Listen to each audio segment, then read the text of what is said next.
6 février 1957, le capitaine Haller, sur la base de renseignements obtenus par un informateur, réussit à arrêter Larbi Ben Midi.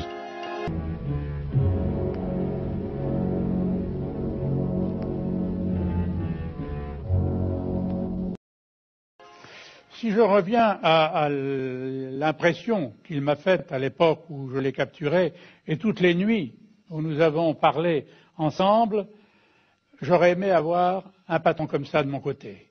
J'aurais aimé avoir beaucoup d'hommes de cette valeur, de cette dimension, parce que c'était un seigneur, Ben Midi. C'était un seigneur, Ben Midi. C'était un seigneur, Ben Midi. Il était impressionnant de calme et de conviction.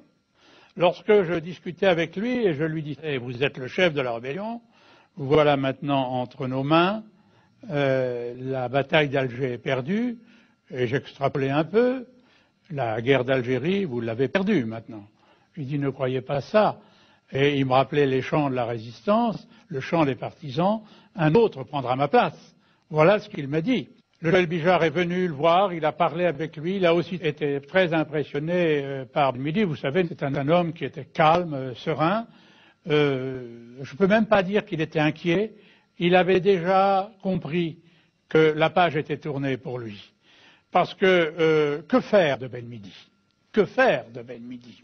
Je l'ai remis à l'état-major, il y a une équipe qui est venue le chercher, et c'était la nuit, et bien que le règlement s'y oppose, je lui ai fait présenter les armes. Parce qu'il faut reconnaître chez son adversaire la valeur et le courage. Et Ben Midi était pour moi un grand monsieur. D'ailleurs, son prénom dans la résistance était Hakim, qui veut dire le preux. Ben Midi, ça m'a fait de la peine de le perdre.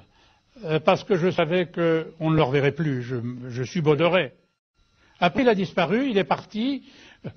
Il a été remis à la justice ou dans un camp d'internement.